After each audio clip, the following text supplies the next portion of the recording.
Do you ever look at someone else's life and wish that it was yours? Really? I think this is a pretty common thing. People look at other people's lives and they want what that person has. They think that they want what that person has. There are two important things to consider around this. The first is that you never see every aspect of someone else's life. So you think that you want their life, but you may not. You really may not want everything that goes along with it, all of the hidden parts, all of the things that they don't show. But the other thing to consider is if you're looking at other people's lives and wishing that they were your own, you have to ask yourself, why have you let your life get to a place where it's not the life that you desire? You can have everything that you want. You can have everything that you want. So if you look at your life and it's not what you want, please know that for one thing, it's what you've chosen. And because it's what you've chosen, you can always choose something different. When was the last time that your life felt like yours? Like really, really yours? Like you didn't feel like you were living for anyone else. Every decision you made was based on what you wanted and you alone. Now, I understand that that's not even a realistic way to live, especially as you become a responsible adult and you have children to take care of and you have other people relying on you, that you can't only think about yourself. But that does not mean that everything that you ever wanted and envisioned for yourself just falls to the wayside. And while I do think that a lot of what causes the disconnect is responsibilities of adulthood, like owning a home and having kids and having a family and a marriage, I think that a lot of the situations that people find themselves in with all of these responsibilities, while they are very common and it's what most people are doing, I don't think that if everyone was given the choice without any influence from other people and without outside pressure, without cultural pressure, societal pressure, familial pressure, I don't know that a lot of people would have chosen it.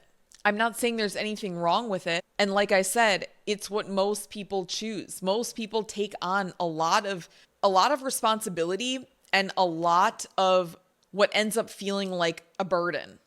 And these things that they've chosen, and then they gaslight themselves into feeling guilty and bad that they don't want these things because they're beautiful things, right? Like having a family and if you don't want to own a home, then you are somehow less of an adult. You're like less successful of a human if you choose to live your life a certain way. So there's a lot of pressure to curate your life so that it's appropriate and acceptable for the audience, i.e., just other people, any onlookers, anyone observing you from the outside. And when you recognize that you're at a place where your life doesn't feel like your own anymore, that doesn't happen in an instant, right? It's a slow drift.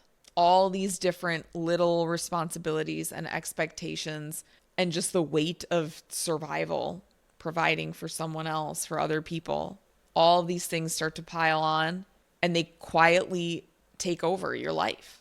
Like most people, nobody wakes up and just decides to abandon themselves, just to abandon their lives, their dreams. It just happens piece by piece, year by year. Have you asked yourself, if you're not living your life, whose life are you living? If you had to make the connection to one other person, who would it be for you? Like it might be your mom, it might be your dad, it might be a friend, it might be a teacher. There are so many ways that people unknowingly shape their lives around others. People choose their careers for stability and for approval, not for passion. People stay in relationships because it's just what you're supposed to do. You made a commitment. It's like, now, I'm not going to get into that in this video at all because I think commitment is an absolutely beautiful thing. I'm not saying that everyone should just, oh, you're like not feeling too good about your relationship or like whatever, that you have a disagreement and you dip. I'm not saying that. But what I am saying is I've just seen many people that have tried so hard to make relationships work, to make a marriage work for years and have done everything, all the right things to make it work, right? And eventually chose to separate.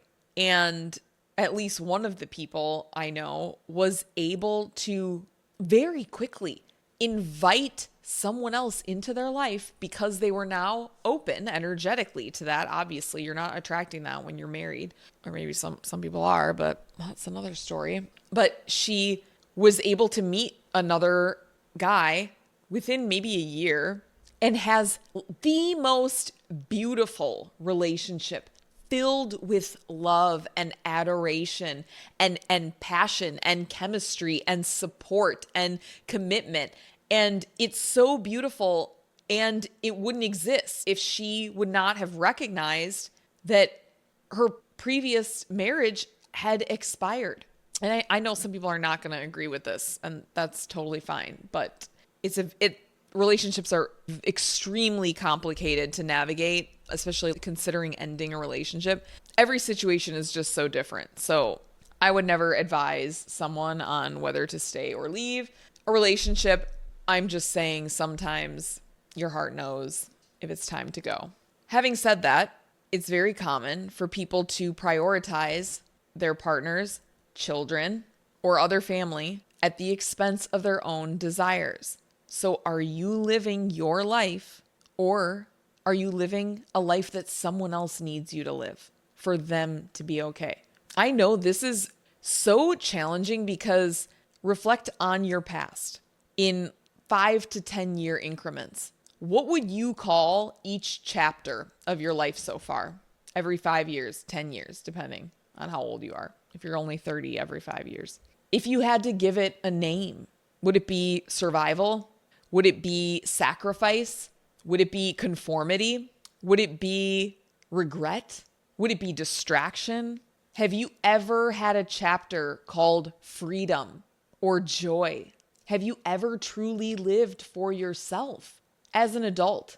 Because I'm guessing for a lot of people, the last time that you had a chapter labeled freedom or joy was when you were younger than 18 years old. Every decade that you spend disconnected from yourself, that is an entire decade that you cannot get back. We don't have that many decades here, if you haven't noticed. If you are living for other people, you're going to feel like you are in survival mode all the time because it doesn't feel good. It's so much pressure. There's a relentless effort to meet expectations, to avoid feeling guilt, to keep the peace, to manage other people's emotions. When you're constantly putting that responsibility on yourself, how can you be at peace? This is the kind of thing that leads to burnout, that leads to resentment, that leads to feeling invisible in your own life. You cannot pour from an empty cup. And when you're living for everyone else, your light, that light inside of you that we all have, the thing that makes you you, that starts to dim. You have something special to bring forth into the world, but you've allowed yourself to become too distracted by other people's needs and living a life that isn't your own, that you're not nurturing that gift that you have. You're not even focused on bringing into the world what you're meant to bring forth. You're snuffing out your own light. No one else is doing it. You're doing it. That innate spark that you have, it's your duty to let that emerge. And that is what's going to make your life start to feel like your own again. It's not selfish to do this. It is an act of self-respect and necessity. Giving yourself permission to prioritize your life, let yourself dream again, that's survival for your soul. Trust me, it is your responsibility. It's not an indulgence. Your ideas, your passions, your gifts, they exist for a reason.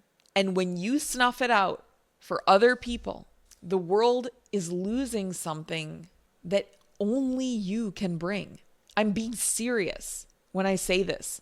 Only you. You are here for a reason. And whether you believe in fate or you believe in chance or something in between, there is something in you that the world needs. But you need to come home to yourself in order to connect with that and in order to offer it to the world. Living authentically is actually your duty. It's your duty to yourself, but also it's your duty to the world. Every day that you spend disconnected from yourself, the spark inside you gets buried a little bit deeper, and the world loses the chance to see it shine. That, I could cry.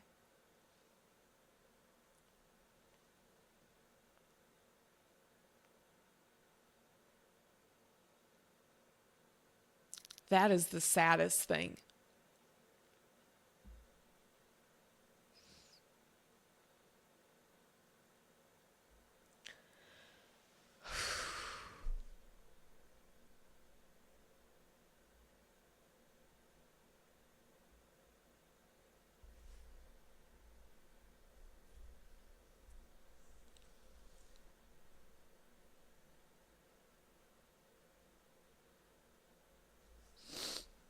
Okay. Coincidentally, that is the end of what I wanted to say about this. Perfect time to get teary-eyed. The last thing I will say is just ask yourself, what do I want today? Not what does anybody need from me? What do I want? Start to revisit some of your forgotten passions and be okay with disappointing people along the way because you're going to, but fuck them. This is a process of remembering, putting yourself back together, remembering. So it's not even creating anything new. It's coming back to the life that was always yours. This is your life. You don't need permission from anyone to live it the way that you want to live it. When are you going to start showing up for yourself? All right, you guys, that's all for today. Thank you so much. Perhaps check out one of these videos. Otherwise, I will see you in the next one. Bye.